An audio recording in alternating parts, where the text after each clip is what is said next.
সেটা হচ্ছে ইসলামে যুবকদের মর্যাদা। ইসলাম যারা যুবক আছে, যুব বয়সে যারা আছে, এদেরকে ইসলাম কি পরিমাণ গুরুত্ব দিয়েছে, এদেরকে কেমন মর্যাদা ইসলাম দিয়েছে, এই বিষয়টি একটু আলোচনার প্রয়োজন আছে। কেন? কারণ আজকাল আমাদের যুবকদের যেই কাজ করা দরকার সেই কাজ বাদ দিয়ে আমাদের যুবকরা এমন কিছু কাজে ব্যস্ত আছে যেই কাজটা আসলে তার করার কোনো কি নাই, দরকার নাই।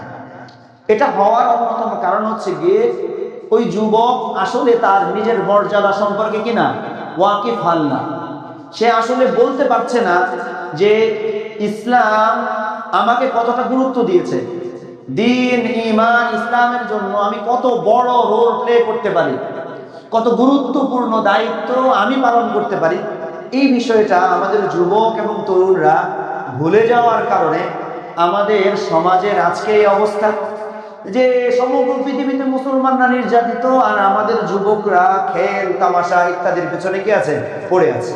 এগুলির পিছনে তাদের সময় কাটছে। কিন্তু এই সোনালী সময়টাকে সাহাবায়ে কেরাম যেভাবে রঙিন করে তুলেছিলেন, এই সোনালী সময়টাকে সাহাবায়ে কেরাম যেভাবে মূল্যবান করে গড়ে তুলেছিলেন, এই সোনালী সময়টাকে সাহাবায়ে কেরাম যেভাবে ব্যবহার করে দুনিয়ায় বসে আল্লাহ তাআলার পক্ষ থেকে জান্নাতের সুসংবাদ পেয়েছিলেন, বলা হয় আমরা ওই হিসাবে আমাদের জীবনের এই মূল্যবান সময়টুকু মূল্যায়ন করতে পারি না। ফলশ্রুতিতে দেখা যায় যে আমাদের যুবকদের অধিকাংশ যুবকরাই আজকে পথহারা, অধিকাংশ যুবকরাই পথহারা। যদি আমরা আমাদের সমাজের যুবকদেরকে নিয়ে একটু অ্যানালাইসিস করে একটু দেখি, দেখবেন যে আমাদের প্রত্যেকটা যুবক মুসলমানদের বিরুদ্ধে যারা পরিকল্পনা করে তাদের পরিকল্পনা অনুযায়ী তার যৌবন কাটাচ্ছে। পক্ষান্তরে আমরা যারা মুসলমান আছি, আমাদের কারণেই এই যুবকদেরকে ইসলাম যে পরিকল্পনা দিয়েছে সেই পরিকল্পনার ভিতরে এই যুবকদেরকে নিয়ে আসার আমাদের কোনো কি নাই, সেরকম পরিকল্পনা নেই। যদি পরিকল্পনা থাকতো তারা ওই পরিকল্পনা অনুযায়ী কি করতো, কাজ করতো। কিন্তু দুঃখজনক ব্যাপার, ওই পরিকল্পনা না থাকার কারণে যেটা হয়েছে যে কাফেররা আমাদের যুবকদেরকে যেভাবে পরিচালনা করতে চায়, আমাদের অধিকাংশ যুবক তার লাইফ স্টাইলটাকে ওরকম করে নিয়েছে, অধিকাংশ যুবক তার জীবনটাকে সেভাবেই কাটাচ্ছে। কি বলেন, তাই না? এই যে করুণ পরিস্থিতি, এই পরিস্থিতিতে মূল দায়িত্ব হচ্ছে আমাদের, যে আমাদের যুবকদেরকে ইসলাম কতটা গুরুত্ব দিয়েছে সেই গুরুত্বটা তাদের সামনে তুলে ধরে। প্রথম আসেন আল্লাহ সুবহানাহু ওয়া তাআলা আল কোরআনুল কারীমের ভিতরে বলছেন, কি বলছেন? বলছেন আল্লাহুল্লাযী খালাকাকুম মিন দুরফিন। আল্লাহ হলেন তিনি যিনি তোমাদেরকে দুর্বল অবস্থায় সৃষ্টি করেছেন। এবার বলুন সুম্মা জাআলা মিন বা'দি দুরফিন কুওয়া। এরপরে আল্লাহ সুবহানাহু ওয়া তাআলা তোমাদেরকে কি করেছেন, এই দুর্বলতা থেকে শক্তিমত্তায় রূপান্তরিত করে তোমাদেরকে শক্তিশালী বানিয়ে দিয়েছেন। এরপরে সুম্মা জাআলা মিন বা'দি কুওয়াতিন দুরফান ওয়া শাইবা, বলে সেই শক্তির পরে আবার তোমাদেরকে দুর্বল বৃদ্ধে কি করে দিয়েছেন, রূপান্তরিত করে দিয়েছেন। তা আল্লাহ সুবহানাহু ওয়া তাআলা আল কোরআনুল কারীমের ভিতরে শৈশবকেও কি বলেছেন, দুর্বল, বার্ধক্যও কি বলেছেন, দুর্বল, আর যৌবনকে কি বলেছেন, শক্তি। তাহলে বোঝা যায় যুবকরা হচ্ছে শক্তির উৎস, যুবকরা হচ্ছে শক্তির কি উৎস। মূল আল্লাহ সুবহানাহু ওয়া তাআলা সবকিছু করেন, বাকি মৌলিকভাবে সমাজ, রাষ্ট্র, পৃথিবীকে পরিবর্তন করে দেওয়ার মতো শক্তি সামর্থ্য কারা রাখে? কারা রাখে? যুবকরা রাখে। এটা কি আপনাদের মনে হয়? রাসূলুল্লাহ সাল্লাল্লাহু আলাইহি ওয়াসাল্লামের সাথে যে সাহাবায়ে কেরামরা ছিলেন, এদের ভিতরে বয়স্ক সাহাবায়ে কেরাম যারা ছিলেন, এরা পরিকল্পনা করেছেন আল্লাহ রাসূলের সাথে, আর আল্লাহ রাসূলের ওই পরিকল্পনাকে বাস্তব রূপ দিয়েছেন কারা? যুবক সাহাবায়ে কেরাম, তাই না? যুবক সাহাবায়ে কেরাম। এরপরেও আসেন আল্লাহ রাসূল সাল্লাল্লাহু আলাইহি ওয়াসাল্লামের এই যে সাহাবীদের ভিতরে অন্যতম সাহাবীকে আবু বকর সিদ্দিক রাদিয়াল্লাহু তাআলা, উনি ইসলাম গ্রহণ করেছেন কত বছর বয়সে? 37 বছর বয়সে। কত বছর বয়সে? 37।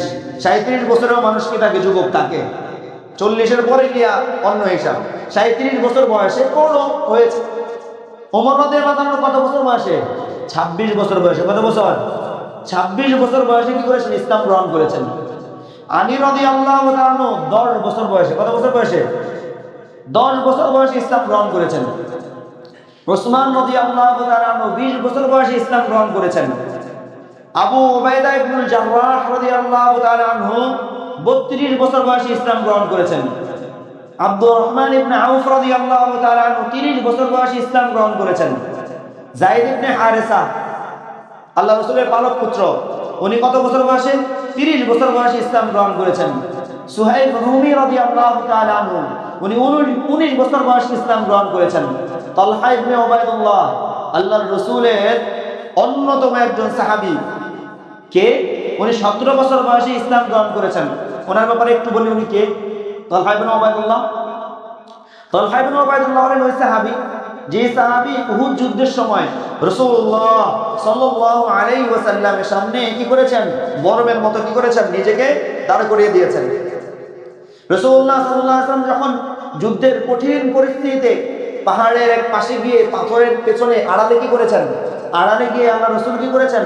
বলেন অবস্থান নিয়েছেন। সেখানে তালহা ইবনে উবাইদুল্লাহ ছিলেন। তো আল্লাহ রাসূল একটু উকিয়ে দিয়ে কি দেখতে চাচ্ছিলেন? মানে ময়দানের অবস্থা দেখতে চাচ্ছিলেন। রাসূলুল্লাহ সাল্লাল্লাহু আলাইহি ওয়াসাল্লাম অনেক উঁচু হওয়ার কারণে আল্লাহ রাসূল ময়দান দেখতে পাচ্ছিলেন না। তালহা ইবনে উবাইদুল্লাহ রাদিয়াল্লাহু তাআলা এভাবে শুয়ে পড়েছেন। রাসূলুল্লাহ সাল্লাল্লাহু আলাইহি ওয়াসাল্লাম তালহা ইবনে উবাইদুল্লাহর পিঠে চড়ে ওই পাহাড়ের উপর দিয়ে ময়দান দেখেছেন।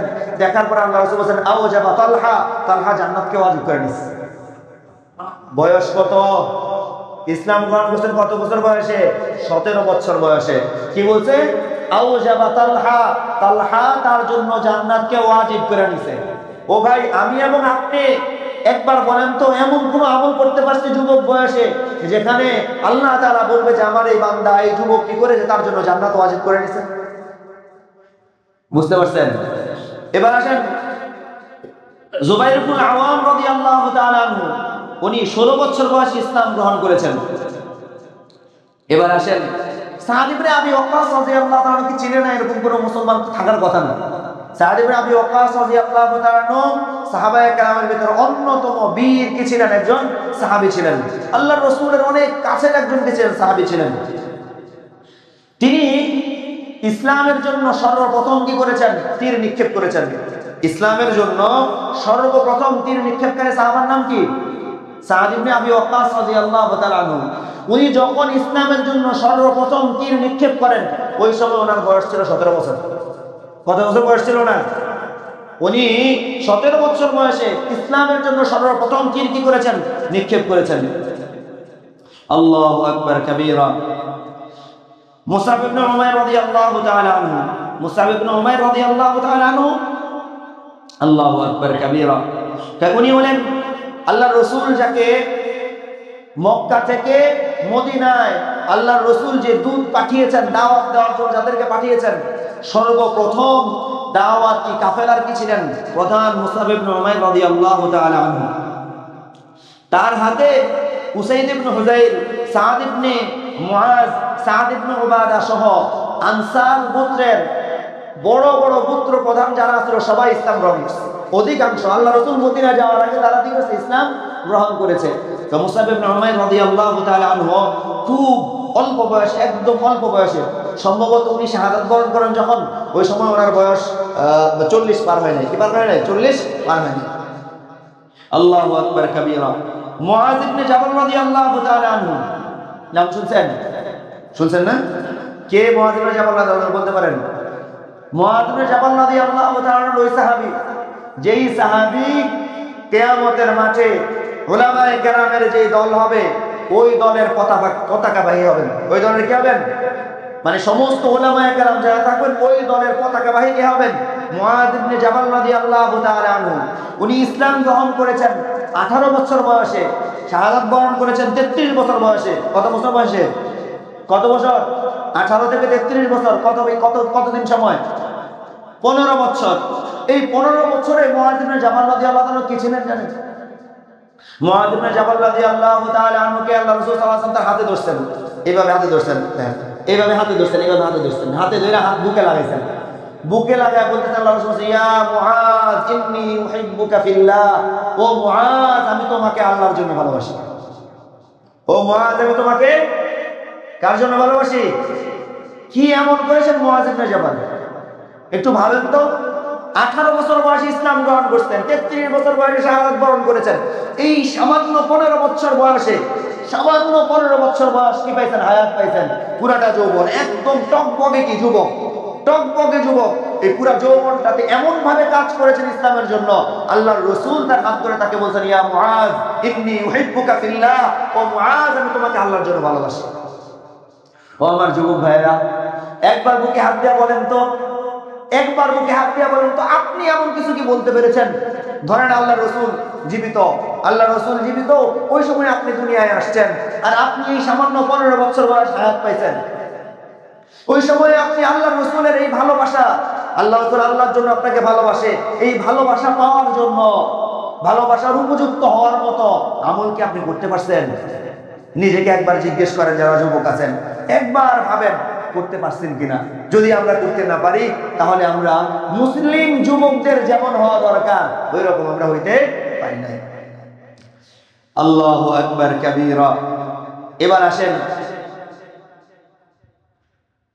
আল্লাহ রাসূল সাল্লাল্লাহু আলাইহি ওয়াসাল্লাম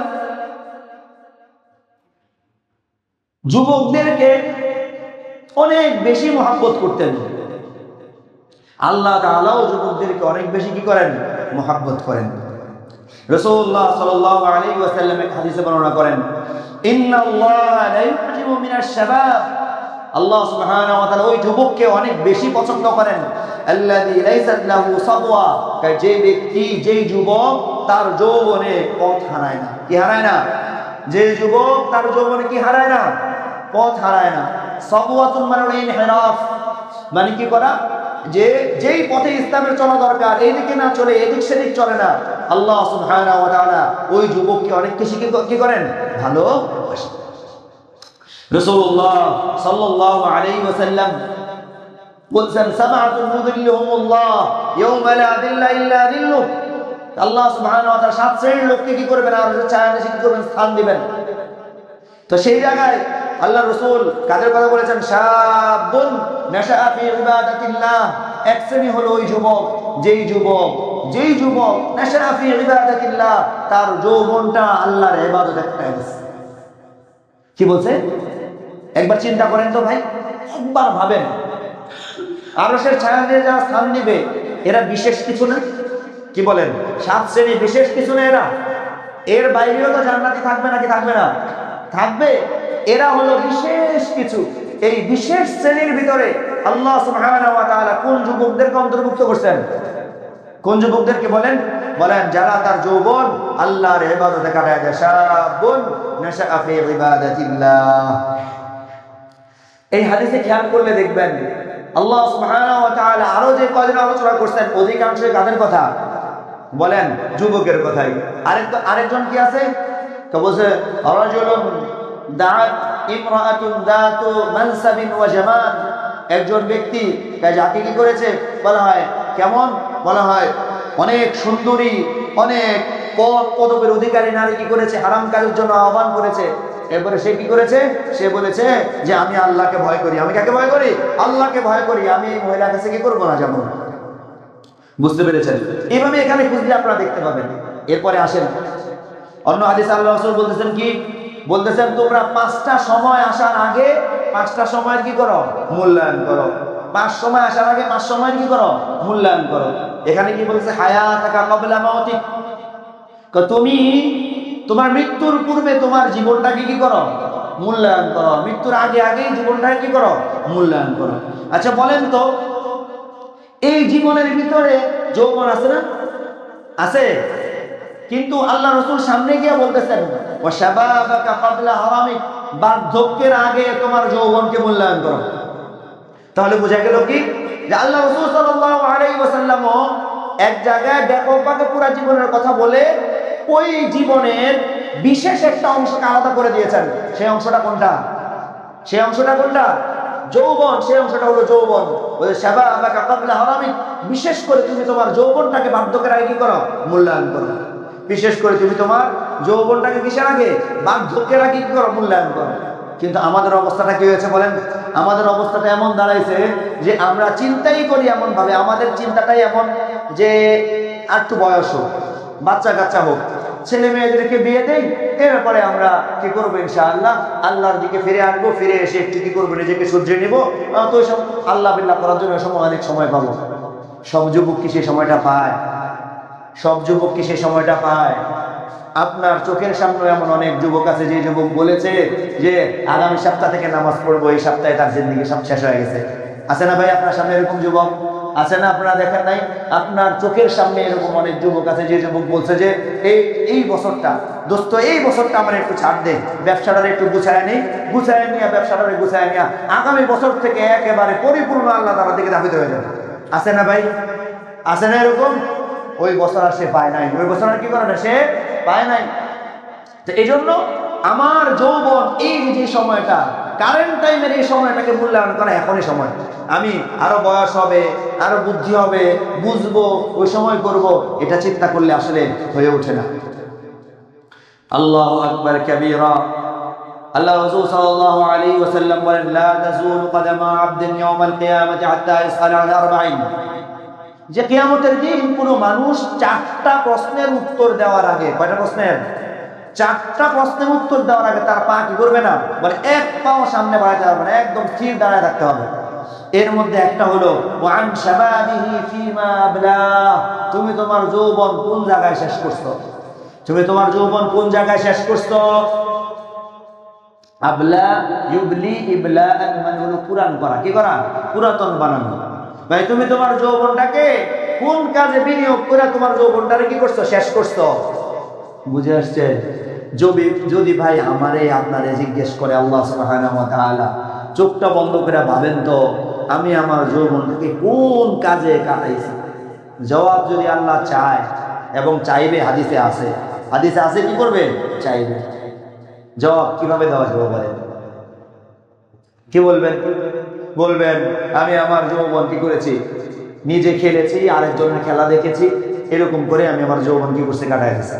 কিভাবে বলেন? এই উত্তরটা তো অধিকাংশ হবে, তাই না? এই উত্তরটা সবচেয়ে বেশি হবে না? 2 নম্বর কি উত্তর হবে? 2 নম্বর উত্তর হবে যে আমি আমার যৌবনটা গান শুনে, কি বলেন, গান শুনে, মুভি দেখে কাটিয়ে দিয়েছি। কি বলেন? হবে না এই উত্তর? এটা কি কম হবে? এই যে উত্তরটা বললাম, এই উত্তরটা কি কম হবে মনে আপনাদের কাছে? কি বলেন? এই উত্তর কম হবে নাকি এই উত্তর অনেক বেশি হবে? বলবে আমি খেলেছি, খেলা দেখেছি, গান শুনেছি, মুভি দেখেছি, আর এলাকা চিপা চাপায় কি করছি? আড্ডা দিছি। এভাবে আমি আমার যৌবন কি করছি? কাটিয়েছি। আল্লাহ তাআলা যদি জিজ্ঞেস করে যেন বলতে পারি আল্লাহ আমি আমার যৌবন আপনার জন্য কাটাইছি। আল্লাহ যদি জিজ্ঞেস করে আমি যেন বলতে পারি আল্লাহ আমি আমার যৌবন আপনার দ্বীনকে, ইসলামকে প্রতিষ্ঠা করার জন্য কাটাইছি। কি বলেন? বলা যাবে? বলা যাবে? বলেন। বলতে আমরা যেন বলতে পারি সেই জন্য আমার জীবনটাই কি করতে হবে? তৈরি করতে হবে। না হলে শেষ। না হলে কি ভাই শেষ। কারণ আপনার যৌবনটা যদি আল্লাহ তাআলার সামনে পবিত্রভাবে উপস্থাপন করতে না পারেন, সুন্দরভাবে উপস্থাপন করতে না পারেন, আপনার যৌবনের সময়টাকে আপনি কিভাবে কাটাইছেন এটা যদি সুন্দরভাবে দিতে না পারেন, আটকে যাবে ভাই, আটকে যাবে। জীবন কি করে কি যাবে? আটকে যাবে। এজন্য যাদের কি আছে, সময় আছে, এখন যাদের সময় ফুরিয়ে গিয়েছে তারা তো চেষ্টা করছেন, আর আল্লাহ তাআলা মাফ করবেন। আল্লাহ মাফ করবেন না এমন কোনো কথা নাই। কিন্তু যাদের সময় আছে, যাদের সময় আছে এখনো, যাদের এখনো যৌবন আছে, তাদের কাছে অনুরোধ যৌবনটাকে আল্লাহর জন্যই ব্যয় করুন, যৌবনটাকে আল্লাহ সন্তুষ্টির ক্ষেত্রে ব্যয় করুন, যৌবনটাকে আল্লাহর দ্বীনের জন্য ব্যয় করুন, যৌবনটাকে আল্লাহর দ্বীনকে প্রতিষ্ঠা করার জন্য কি করুন? নিজেকে প্রস্তুত করুন। না হলে জবাব দেওয়া অনেক কঠিন, অনেক কঠিন। আল্লাহু আকবার কাবীরা।